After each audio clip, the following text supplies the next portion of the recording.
Hey everybody, welcome back to the channel. Snake Doc here again, and today what we're going to do is we're going to be installing another set of traction grips on the Canik TP9SF full-size pistol. This is not the elite version, this is the full-size version with the 18 round mags. If you guys want to go ahead and check out my other videos, I just made a video on how to make the 10 round mags hold 18 on that. We are definitely working with a safe and clear pistol, and it's up to you if you take your slide off when you do this or when you or you don't have to. I usually don't because I like holding the gun in different positions as I'm putting the grip on. So traction grips, for those of you that aren't aware, I did do a couple reviews on these in the past. And most recently I did it for the TSOS PX9. It's a Springfield XD9 clone, if you will. And they tremendously help that gun. The Canik isn't bad as far as factory texturing goes. The sides are just a little bit, I would say, not aggressive enough. And the back and front is decent on it. But you just can't beat traction grips. I mean, for $12 or under $12 shipped, they sell on ebay.com and as well as www.tractiongrips.com. They're made in the US, and what we're going to install today, there's a few different versions for this particular pistol.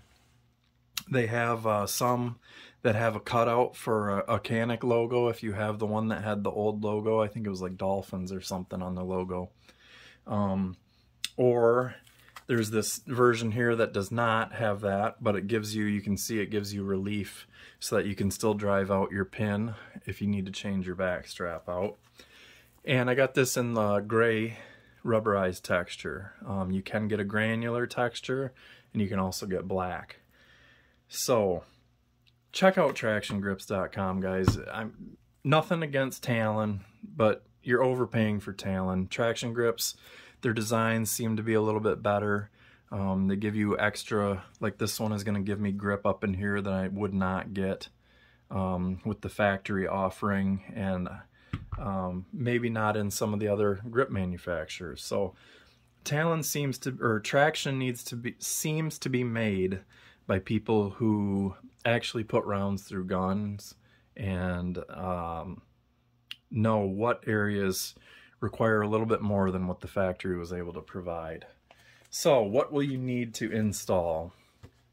Isopropyl alcohol. I use 91% because it evaporates fast. This is just a section of a t-shirt that I turned into a rag. I'm going to use that to wipe it down. And then a heat source. So I use this Chicago Electric Power Tools heat gun. I use it on the low setting. This gun throws a ton of heat, and you just keep it moving. So I'll demonstrate that, and then another way that you could do it if you don't have a heat gun is a hair dryer, or as I showed you in another video, you can just take like a Bic lighter or any kind of small flame lighter and just move it rapidly until you feel heat transfer into the grip, and then go ahead and squeeze it down. So first things first, let's get this grip out. There are directions included right here. I'll just go through it with you the way that I've done it and the way that I continue to do it. And we'll get this grip installed. So right now I'm just going to pop the cap on my rubbing alcohol and just saturate a little bit of this rag. And you don't need a ton, there you can see here. And I'm just going to start wiping and buffing this frame down in areas that I know that that grip is going to be adhering to the frame. So I'm going to wipe down real good here where the roll pin goes through. And then I'm definitely going to want to get that front strap really well. I don't have to worry about the back strap because that is not going to be covered. So there we go, and that dries and evaporates really fast. So now what I like to do is, you can do this a couple different ways, but basically this is going to be your front strap. This is going to be your left portion of your grip. Then that's going to wrap around the front, and this is going to be your right portion. So I have the left side of my gun up. So what I'm going to do is just start peeling back and exposing the adhesive. And what I like to do is roll it back down onto itself like this and just get half of it basically ready to go in place. So now I can kind of see how it's going to go around the the magazine release. Let me move this up into frame a little bit better. And then also the thing to do is to reference the picture and see how tight they got it to the magazine release. So this looks like the top portion is very tight to the magazine release, so I'm going to keep that in mind as I go to lay this decal down.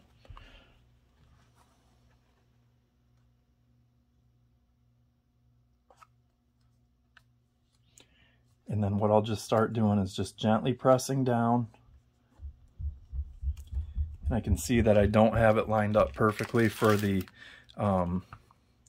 roll pin, but I want to start working this around the front and seeing how much more I need to pull over. So there I can see I'm centering now, and it's laying down nicely across where the back side of the magazine release is.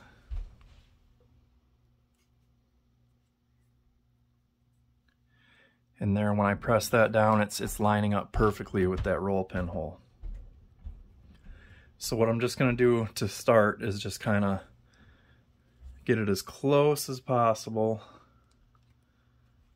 And that's pretty good. And there you can see I do have a little bit of a bulge right here at the back where this molded portion of the frame is. But that as soon as I put the heat to this and start pressing it down, all that is going to go away. You want to be careful pushing down in these grooves that you don't put an air bubble underneath there, otherwise you're going to need to have a pin handy to poke a hole in the grip and force the air out if the heat doesn't do it by itself. So when this is running, it might be too loud for you to hear me, so I'll stop talking, but I'm just going to start heating up the grip.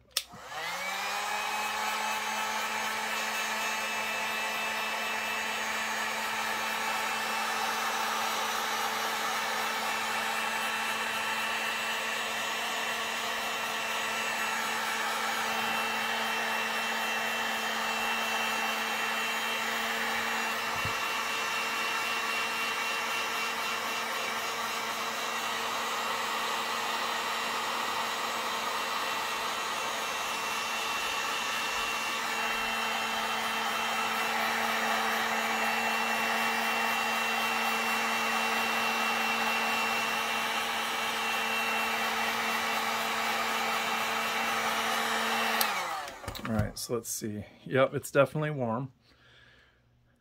So I can start forcing it down in areas that weren't quite adhered the way that it would look perfect, you know. So I'm just going to start pushing down on those areas, and then I'm just going to take firing grip and just start squeezing as hard as I can and molding this texture down onto the gun.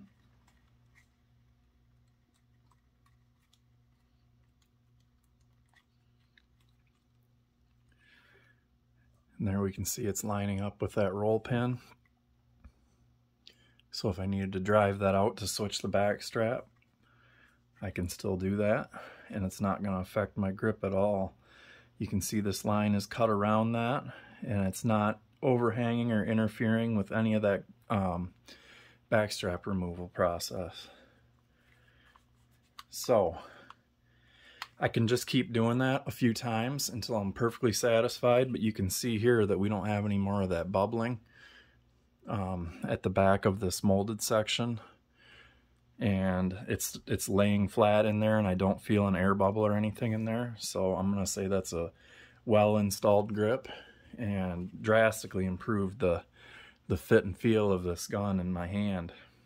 So again, guys, it's a quick and easy process. It makes a tremendous difference in this, and you're not doing any permanent modifications by doing any stippling or anything to your gun. So www.tractiongrips.com. This is the models that this particular grip that I have received here will fit. So if you own one of those, or if you own any of the Canik models, they have a really easy website to navigate. So go check them out, www.tractiongrips.com. That's the UPC number, and this is the gray version. Again, it does not have a logo cut out. This is a pretty new TP9SF. So stay tuned for some videos and reviews on this coming up, and I'll do a comparison video between this and I think the TSOS PX9, because they're both Turkish pistols and designed for service. So always thank you guys for watching, and please shoot safe.